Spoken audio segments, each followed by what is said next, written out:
कैसे आप सॉल्व करेंगे? आपको आइडिया होना चाहिए कि पीरियोडिक टेबल के अंदर लेफ्ट से राइट जाते हैं तो साइज में क्या इंक्रीमेंट होता है या डिक्रीमेंट होता है, या टॉप से बॉटम आइएगा तो उसमें साइज में क्या इंक्रीमेंट डिक्रीमेंट होता है। देखिए आप याद रखेंगे यहाँ पे कि जब आप टॉप से बॉटम आएंगे, ठीक है, टॉप से बॉटम आएंगे, इसका मतलब आप कहां जा रहे हैं? ग्रुप में जा रहे हैं ना, आप ग्रुप की बात कर रहे हैं। तो अगर हम ग्रुप की बात करेंगे तो साइज ऑफ द एटम ये आपका क्या हो जाएगा? इंक्रीज करेगा। सही है। अगर हम लेफ्ट से राइट की बात करते हैं, ध्यान रखिएगा, लेफ्ट से राइट की बात करते हैं तो इसका मतलब क्या हो रहा है हमारा? किसकी बात हम कर रहे हैं? पीरियड की बात कर रहे हैं। तो बताओ साइज क्या हो जाएगा? साइज हमारा डिक्रीज करेगा। सही है, यही है। चलिए अब हम देखते हैं यहाँ पे ऑक्सीजन, सल्फर, नाइट्रोजन और फास्फोरस को। देखो सबसे पहले इसको ग्रुप और पीरियड में आप सजाइए, ग्रुप्स और पीरियड में सजा लीजिए। चलिए नाइट्रोजन पहले, उसके नीचे क्या होगा? फास्फोरस होगा, उसके बाद क्या होगा? ऑक्सीजन और फिर सल्फर, यही होगा ना। देखिए सबसे ज्यादा साइज, सबसे बड़ा साइज किसका होता है? जो लेफ्ट में रहता है, और सबसे छोटा किसका होता है? जो राइट में होता है। यानी सबसे बड़ा किसका होगा? फास्फोरस का। चलिए फास्फोरस का हो गया सबसे बड़ा। फास्फोरस के बाद सल्फर, ठीक है, क्यों? सल्फर थर्ड पीरियड का है। अच्छा सल्फर के बाद किसका? नाइट्रोजन, क्यों? 15th का है। तो सेकंड वाले का कंपेयर हमेशा सेकंड वाले से, थर्ड वाले का कंपेयर हमेशा थर्ड वाले से, है ना। तो फास्फोरस, उसके बाद सल्फर, फिर नाइट्रोजन, फिर कौन सा? ऑक्सीजन। तो आप बना लो यहाँ पे, है ना। सबसे ज्यादा साइज किसका हो जाएगा? फास्फोरस का, फिर बोलो सल्फर, फिर नाइट्रोजन, फिर ऑक्सीजन, यही होगा ना। चलिए दूसरा क्वेश्चन देखिए, इसको भी अरेंज कीजिए। कार्बन 14th ग्रुप का है ना, कार्बन 14th ग्रुप का है, देख लो, है ना। कार्बन, फिर किसका? फिर ऑक्सीजन। कार्बन, उसके बाद होता है कौन? नाइट्रोजन फैमिली, ठीक है, उसके बाद होता है क्या? ऑक्सीजन फैमिली, होता है ना। चलिए कार्बन हो गया, फिर ऑक्सीजन हो गया, फिर फ्लोरीन और क्लोरीन। देखो फ्लोरीन इसके बाद होगा, फ्लोरीन और क्लोरीन, ये होगा ना। फ्लोरीन और क्लोरीन हो गया। अब बताओ इनमें साइज में क्या होगा? सबसे ज्यादा क्लोरीन का होगा ना, सबसे ज्यादा किसका हो जाएगा? क्लोरीन का, बिल्कुल। उसके बाद ये सब सेम पीरियड का है आपका, सब सेकंड पीरियड का है ना। तो इसके बाद साइज किसका ज्यादा होगा? ये 14th का हुआ, ये 16th का हो गया, और ये हो गया बोलो 17th का। तो क्लोरीन के बाद किसका होगा? 14th वाले का, क्यों? इधर है ना। कार्बन, कार्बन के बाद बोलो ऑक्सीजन, ऑक्सीजन के बाद बोलो फ्लोरीन। तो ये हमारा आंसर हो गया। चलिए इस वाले का देखिए, इस वाले में क्या लिखेंगे हम? सबसे पहले यहां नाइट्रोजन रहेगा, उसके बाद बोलो सल्फर नीचे, उसके ऊपर ऑक्सीजन, ऑक्सीजन को तो कंपेयर करना नहीं है ना। फिर कौन सा? फ्लोरीन, और फिर क्लोरीन, तो इसी को कंपेयर करना है। अब बताइए इनमें साइज कैसे कंपेयर किया जाएगा? ये हो गया तुम्हारा सेकंड पीरियड, ये हो गया तुम्हारा थर्ड पीरियड। तो थर्ड वाले का ज्यादा होता है ना, साइज बड़ा होता है। अब बताओ सल्फर क्लोरीन में किसका साइज बड़ा होगा? सल्फर का, क्यों? 16th का है ये। तो सबसे पहले लिखेंगे सल्फर, फिर बोलो कौन सा? क्लोरीन, फिर बोलो नाइट्रोजन, और फिर क्या हो गया? फ्लोरीन हो गया। हो गया आंसर कंप्लीट। ठीक है, नोट करिए जल्दी फटाफट।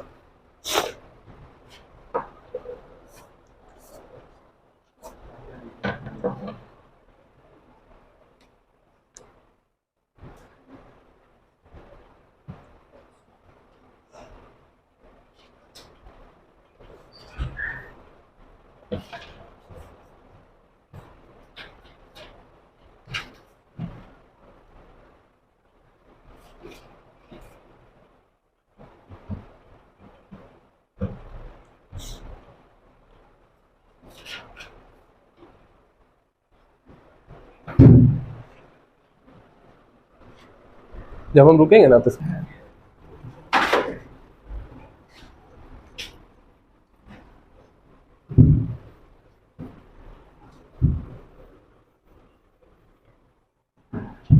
हो गया।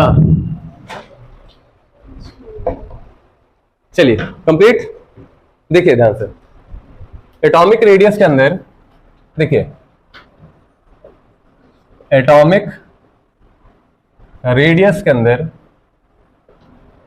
सबसे पहला कोवेलेंट रेडियस था, कोवेलेंट रेडियस था। सही है।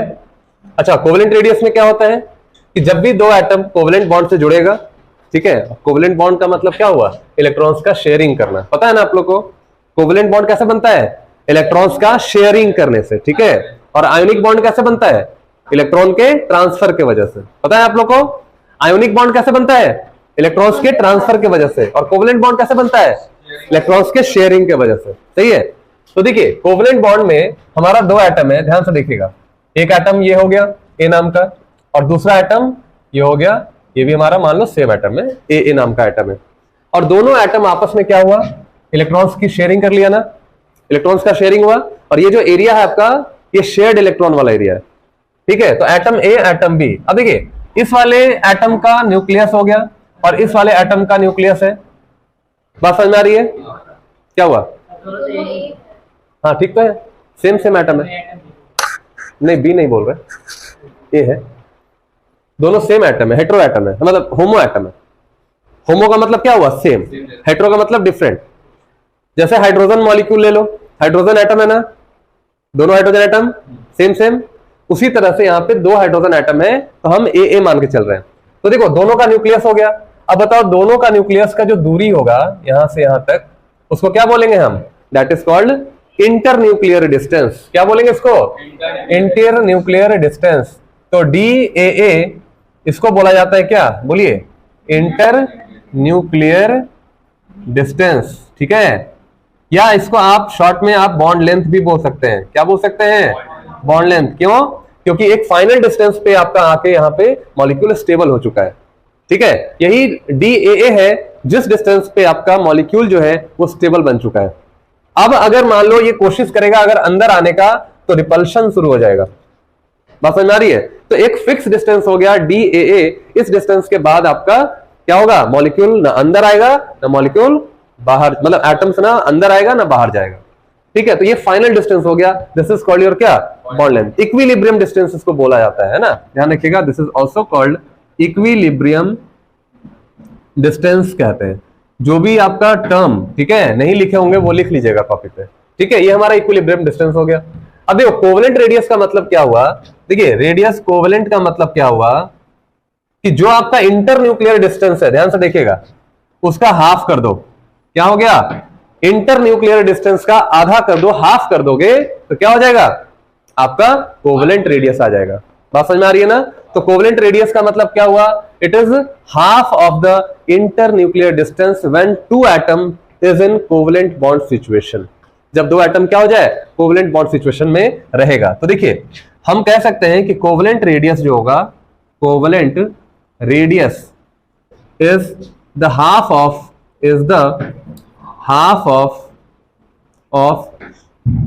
the internuclear distance, half of the internuclear distance when two atoms, ठीक है, atoms are in covalent bond situation। बात समझ में आ रही है ना?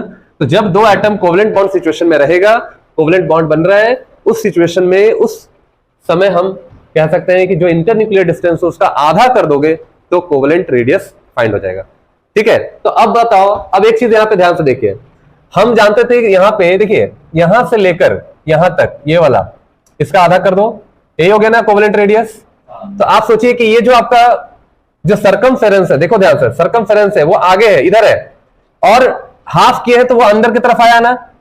इसका मतलब है कि जो रेडियस होगा एटम का,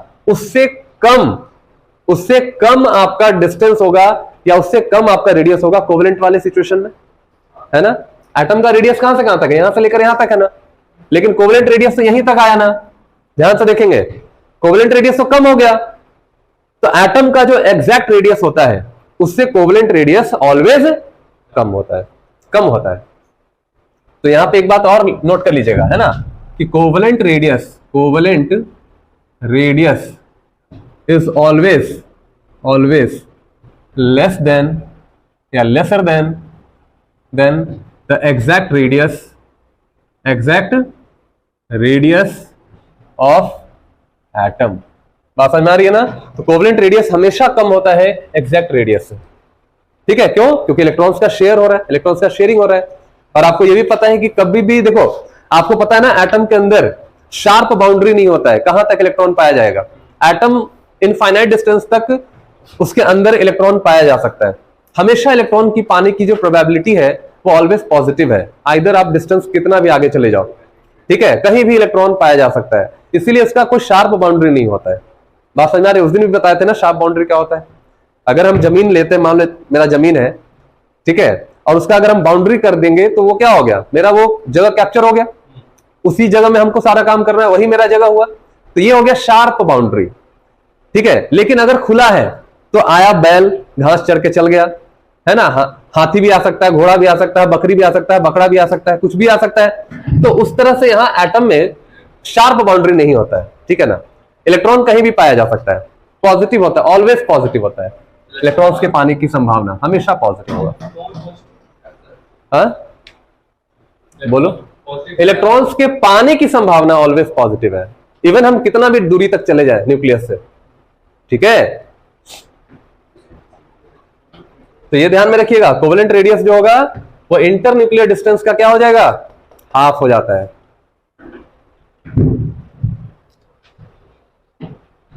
इसमें देखिए case number 1, when case number 1 देखो, फॉर होमो एटॉमिक एटम्स, या होमो एटम्स कर लो, फॉर होमो एटम्स। तो हम यहां पे देख रहे हैं कि रेडियस कोवेलेंट जो होता है वो इंटर न्यूक्लियर डिस्टेंस का आधा होता है। केस नंबर 1 हो गया हमारा। केस नंबर 2, ठीक है, फॉर हेट्रो एटम्स। हेट्रो का मतलब हो गया डिफरेंट, अलग, याद रखिएगा, हेट्रो का मतलब क्या हो जाता है, डिफरेंट होता है, ठीक है। जब अलग अलग एटम्स होगा, ठीक है ना, तो जब हेट्रो एटम्स होगा तो क्या हो गया बताओ, ये हमारा एक एटम हो गया, ये हमारा दूसरा एटम हो गया, ये हो गया A और ये हो गया B। This is your internuclear distance, है ना, यहाँ पे ये हो गया इंटरन्यूक्लियर डिस्टेंस हमारा, ठीक है ना। अब इसी इंटरन्यूक्लियर डिस्टेंस को क्या कर देना है, आधा कर देना है। तो देखिए A और B दो एटम है, ये दो एटम है, हेट्रो एटम है, दो एटम है, बट इलेक्ट्रोनेगेटिविटी ध्यान दीजिएगा, electronegativity of two atom is same या नियरली सेम, और नियरली सेम मतलब दो एटम है, अलग अलग एटम है, लेकिन दोनों का जो इलेक्ट्रोनेगेटिविटी जो होगा आपका, अगर वो सेम हो जाए या लगभग सेम हो जाए, तो उस समय हमारा कोवेलेंट रेडियस जो आएगा दोनों के रेडियस का सम हो जाएगा, Ra प्लस Rb। ध्यान रखिएगा, रेडियस ऑफ दिस, है ना, इसका जो रेडियस होगा और इसका जो रेडियस होगा आपका। आखिर सोचो कि जैसे मान लो आपने A और B बनाया, ठीक है, AB में कुछ भी हो सकता है, जैसे HCl हो सकता है ना, HBr हो सकता है, यहां तो डिफरेंस हो गया इलेक्ट्रोनेगेटिविटी का। जैसे मान लीजिए हम एग्जांपल ले रहे हैं, सपोज करो CH4 का, तो कार्बन और हाइड्रोजन में तो डिफरेंस कम है इलेक्ट्रोनेगेटिविटी का, कार्बन बहुत ही कम इलेक्ट्रोनेगेटिव है और हाइड्रोजन भी बहुत ही कम इलेक्ट्रोनेगेटिव है। तो जब दोनों का इलेक्ट्रोनेगेटिविटी का अंतर बहुत कम आएगा, उस समय ये फॉर्मूला आपको यूज करना है। समझ में आ रहा है? जब भी इलेक्ट्रोनेगेटिविटी बहुत कम हो या अंतर बहुत कम हो दोनों का, यानी कि दोनों का लगभग सेम आपका इलेक्ट्रोनेगेटिव होगा, तो फिर आपको ये वाला फॉर्मूला यूज करना है। तो कार्बन का रेडियस देख लीजिए क्या होगा, कार्बन किस फॉर्म में एग्जिस्ट कर रहा है, कोवेलेंट बॉन्ड बनाया हुआ है, उस जगह से उसका रेडियस लीजिए और हाइड्रोजन का रेडियस लीजिए, दोनों का रेडियस क्या कर दीजिए, ऐड कर दीजिए, प्लस कर दीजिए। बात समझ आ रही है ना? कोवेलेंट रेडियस आ जाएगा ना यहाँ पे, बोलो, कार्बन का कोवेलेंट रेडियस आ जाएगा ना, हाइड्रोजन का कोवेलेंट रेडियस आ जाएगा, दोनों के कोवेलेंट रेडियस को ऐड कर दीजिए, तो हमारा net covalent radius hetero molecule का आ जाएगा, जो हेट्रो एटम्स आपस में जुड़ेंगे उसका आ जाएगा, ठीक है। अच्छा, इधर हो गया क्या आप लोग का? देखिए, मान लीजिए कि जब इलेक्ट्रोनेगेटिविटी दोनों का डिफरेंट हो, तब उस केस में क्या होगा, ठीक है। तो हेट्रो एटम के अंदर इलेक्ट्रोनेगेटिविटी सेम था, लगभग सेम था। केस नंबर 3 देखो, केस नंबर 3, इफ इलेक्ट्रोनेगेटिविटी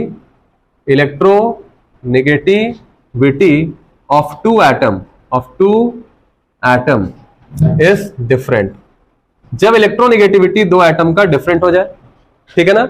मान लेते हैं let A and B are two atoms are two atoms of electronegativity, electronegativity, ठीक है, एक्स ए, इसको जाई बोलते हैं, एंड एक्स बी रेस्पेक्टिवली। मान लेते हैं कि दो एटम हमने लिया और दोनों एटम का इलेक्ट्रोनेगेटिविटी एक्स ए और एक्स बी हो गया। जैसे सपोज करते हैं यहां पे हमारा एक एटम हुआ ए नाम का और यहां पे हमारा एक दूसरा एटम हुआ बी नाम का। उस वाले सिचुएशन में क्या था, दोनों का इलेक्ट्रोनेगेटिविटी सेम था या लगभग सेम था। इस वाले में क्या हुआ, दोनों का इलेक्ट्रोनेगेटिविटी डिफरेंट है। जैसे HCl, HBr, HI ऐसे मॉलिक्यूल है आपके, है ना। तो इस समय क्या हो गया कि इलेक्ट्रोनेगेटिविटी का यहां पे क्या हो गया, थोड़ा सा केस आएगा और यहां पे दोनों में से किसी एक का इलेक्ट्रोनेगेटिविटी ज्यादा होगा। मान लीजिए बी का ज्यादा है या आप ए का भी ले सकते हैं, ए का ज्यादा है ना। तो यहां पे आप कैसे निकालिएगा कोवेलेंट रेडियस। देखिए covalent radius can be measured by स्टीवेंसन्स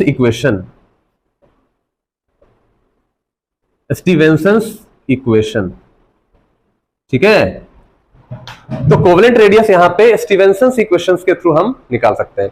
अब क्या हो जाएगा बताओ, तो रेडियस कोवेलेंट रेडियस जो होगा आपका, that is radius of A plus radius of B minus 0.09 into X A minus X B. What is X and X B? X and X B are the electronegativity of A and B, ठीक है। तो याद रखिएगा दोनों का electronegativity यहां पे हमें लेकर उसका डिफरेंस निकालना होगा और उसको मल्टीप्लाई कर देना होगा किससे, 0.09 से, और दोनों का रेडियस यहां पे प्लस कर देना होगा। आपको दिया जाएगा क्वेश्चन में, है ना, घबराने की बात नहीं है। क्वेश्चन में रहेगा कि आर ए आर बी कितना दिया हुआ है और एक्स एक्स बी कितना है, ठीक है, आपको यहां पे दिया रहेगा, आप इसको निकाल सकते हैं। चलिए, तो ये हमारा स्टीवेंसन्स इक्वेशन था और इसका फॉर्मूला ही जनरली पूछा जाता है और क्वेश्चन भी देगा, बहुत ही आसान क्वेश्चन देगा, आप लोग को नोट करिए इसको।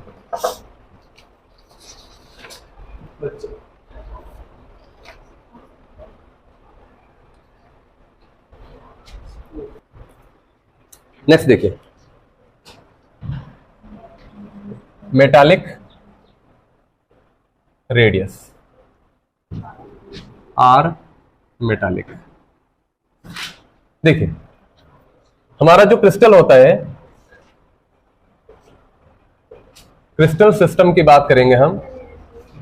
देखिए ध्यान से देखिएगा, जो हमारा क्रिस्टल सिस्टम है, चैप्टर जब आप 12th में जाइएगा तो सॉलिड स्टेट में अलग अलग तरह का सॉलिड पढ़ना है, अलग अलग तरह का सिस्टम पढ़ना है। तो अभी आपको समझाने के लिए बस मेटालिक रेडियस क्या है।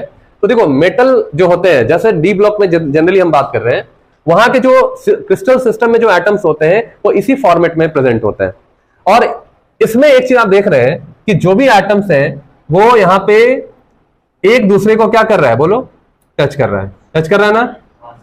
और यहां पे दो एटम के बीच का जो दूरी है, मतलब दूरी कहेंगे जब भी तो इंटरन्यूक्लियर दूरी होता है, ध्यान रखिएगा। अगर हम दूरी की बात करेंगे, जब भी दो एटम के बीच की दूरी की बात हम जब करेंगे तो इंटरन्यूक्लियर डिस्टेंस की बात होगी, है ना। तो मान लो ये हमारा ए एटम है, ये भी क्या हो गया, ये भी हमारा ए एटम है। तो दोनों का जो डिस्टेंस होगा, दोनों का जो इंटरन्यूक्लियर डिस्टेंस होगा, दैट इज डी ए और ए, सही है ना। तो क्या हो जाएगा, दोनों का जो इंटरन्यूक्लियर डिस्टेंस होगा उसको आप क्या करोगे, आधा कर दोगे। आर मेटालिक क्या हो जाएगा, डी ए का, बोलो, हाफ हो जाएगा। यही मेटालिक रेडियस है। अब आप एक चीज यहां पे ध्यान दे रहे होंगे कि जो एग्जैक्ट रेडियस होगा एटम का, सेम वही रेडियस होगा मेटालिक का, ईच एटम, बोलो। नहीं, कोवेलेंट वाले में क्या था, दो एटम का इलेक्ट्रॉन क्लाउड ऐसे एक दूसरे के ऊपर ओवरलैप कर गया था। लेकिन यहां पे क्या है, दो एटम सिर्फ एक दूसरे को टच कर रहे हैं। तो जब टच करेंगे तो जो मेटालिक रेडियस होगा वो एग्जैक्ट वैल्यू होगा उस पर्टिकुलर एटम के रेडियस का, है ना। तो यहां पे हम एक बात लिखेंगे कि जो मेटालिक रेडियस होगा, है ना, जो हमारा मेटालिक रेडियस होगा, metallic radius is same as the radius of each atom. तो ध्यान में रखिएगा कि जो मेटालिक रेडियस होगा ये वाला, वो एग्जैक्ट रेडियस होगा हर एटम का, मतलब एटम का एग्जैक्ट रेडियस होगा ही ना। चलिए, तो ये हो गया हमारा क्या, मेटालिक रेडियस, या हम इसको कह सकते हैं क्रिस्टल रेडियस, ठीक है। This is called your metallic radius, या आप इसको क्या बोल सकते हैं, क्रिस्टल रेडियस, क्रिस्टल रेडियस, ठीक है ना। चलिए तीसरा देखिए, ये हमारा दूसरा था, दूसरा सिस्टम था। तीसरा देखिए, वांडर वाल रेडियस, वांडर वाल रेडियस, ठीक है ना, वांडर वाल रेडियस। देखो वांडर वाल रेडियस का मतलब क्या होता है, इसको समझ लेना ध्यान से। जैसे दो मॉलिक्यूल के बीच में जो फोर्स ऑफ अट्रैक्शन लगता है उसको wander Waals force of attraction कहते हैं, है ना। यहां पे लिखेंगे when two molecules are experienced, when two molecules are experienced by, ऐसा करो इसको हटा दो, wander Waals force exert between molecules of gas which brings two molecule closer, जो दो मॉलिक्यूल को क्या लाएगा, पास लाएगा, ठीक है। देखिए van der Waals force exert between molecules of gas which brings two molecule closer, है ना। तो देखिए जब दो मॉलिक्यूल के बीच में फोर्स लगता है, ठीक है, दो मॉलिक्यूल के बीच में जो फोर्स लगता है उस फोर्स को हम क्या बोलते हैं, वांडर वाल रेडियस। जैसे मान लो हमारे पास हाइड्रोजन मॉलिक्यूल है, ठीक है, ये हाइड्रोजन मॉलिक्यूल दूसरे हाइड्रोजन मॉलिक्यूल को क्या कर रहा है, अपनी तरफ अट्रैक्ट कर रहा है, ठीक है। तो ऐसे फोर्स को क्या बोलते हैं, वांडर वाल फोर्स कहते हैं। जैसे मान लो क्लोरीन है ना, ये क्लोरीन है, तो क्लोरीन में क्या होगा, क्लोरीन और क्लोरीन एक दूसरे को क्या कर रहा है, अट्रैक्ट कर रहा है, इसको बोलते हैं वांडर वाल फोर्स, ठीक है। हीलियम एटम है, हीलियम भी गैस के फॉर्म में एग्जिस्ट करता है, ये दूसरे हीलियम एटम को क्या कर रहा है, अपनी तरफ अट्रैक्ट कर रहा है ना, इसको बोलते हैं वांडर वाल फोर्स, ठीक है ना। नोट कर लीजिए, this is your wander Waals force. कुछ मॉलिक्यूल्स और भी हैं, जैसे कार्बन टेट्राक्लोराइड, ध्यान दो यहाँ पे CCl4, ठीक है, कार्बन टेट्राक्लोराइड, ये भी दूसरे CCl4 को अपनी तरफ अट्रैक्ट करता है, ठीक है, इसको भी बोलते हैं वांडर वाल फोर्स, ठीक है ना। कोई मॉलिक्यूल हो सकता है, नॉन पोलर मॉलिक्यूल है, जनरली नॉन पोलर टाइप के जितने मॉलिक्यूल्स हैं उनके अंदर कौन सा फोर्स लगता है, वांडर वाल फोर्स लगता है ना। तो यहां लिख दे रहे हैं generally wander Waals force exert in non-polar type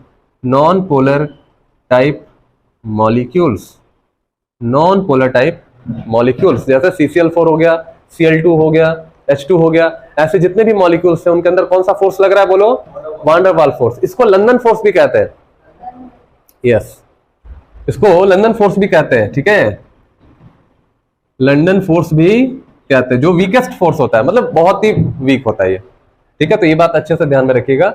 अब देखिए, अब इसमें कोवेलेंट रेडियस, इसमें वांडर वाल रेडियस कैसे बताएंगे। तो देखो यहां पे हमारे पास दो मॉलिक्यूल है, ध्यान से देखिएगा, ये दो मॉलिक्यूल है, मान लो ए और ए टाइप का, ए मॉलिक्यूल है ना, यहां ध्यान से देखिए। अब ये दूसरा एक और मॉलिक्यूल है, ये हो गया दूसरा मॉलिक्यूल, ए और ए, ये दो मॉलिक्यूल हो गया मेरा। ध्यान से पहले देखो फिर लिख लेना। अब ये दो मॉलिक्यूल है, ये तो हो गया मेरा क्या, इंटरन्यूक्लियर डिस्टेंस, और इसका हाफ कर दोगे कोवेलेंट रेडियस हो जाएगा। यहां भी सेम, ये हमारा न्यूक्लियस, इसके बीच का दूरी इंटरन्यूक्लियर डिस्टेंस, और इसका हाफ कर दीजिएगा, आर कोवेलेंट हो जाएगा ना, बोलो, आर कोवेलेंट हो गया। अब देखिए ये दो मॉलिक्यूल के बीच में फोर्स लग रहा है ना, बोलो क्या होगा कि ये वाला जो आपका एटम है, इस एटम को अपनी तरफ अट्रैक्ट करेगा।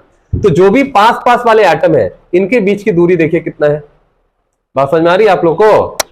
मतलब ये एटम और इधर से इस मॉलिक्यूल का ये जो एटम है इसके सामने आ रहा है, मतलब इसके सामने, फेस के सामने आ रहा है, इसके फेस के सामने कौन एटम आ रहा है, ये वाला। तो ये दोनों एटम क्या हो जाएगा, जब सामने सामने रहेगा, इसके बीच की दूरी मान लीजिए डी ए और ए हो गया। क्या हो गया, डी ए और ए हो गया। अब इसका हाफ कर दो, क्या हो जाएगा, बोलो, आर वांडर वाल रेडियस। क्या हो जाएगा बोलो, वान डेर वाल रेडियस क्या हो जाएगा, बस इसका क्या कर देना है आपको, हाफ कर देना है। तो यहां पे लिखेंगे डी ए बाई बोलो 2 हो जाएगा। डिफरेंट एटम भी रहेगा, सेम करेंगे हम, ठीक है। मान लो ए बी रहेगा, सपोज करें ए और बी है, और यहां भी क्या हो गया, ए और बी है। अगर केस ऐसा हो गया, ये भी जनरली नॉन पोलर है, ये भी जनरली नॉन पोलर है, तो यहां पे क्या हो गया, बी और ए के बीच में देखो रेडियस वान डेर वाल जो होगा ए बी के बीच में जो आपका वान डेर वाल रेडियस होगा, यहां बी कर लो, ये क्या हो जाएगा बताइए, ये हो जाएगा डी ए बी बाई 2, बस इसका आधा कर देना तो वान डेर वाल रेडियस आ जाएगा। लिखिए, नोट करिए।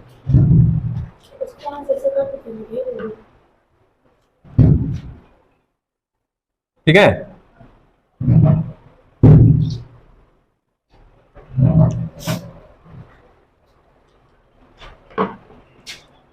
ध्यान से देखिए, अब तीनों को समझिए।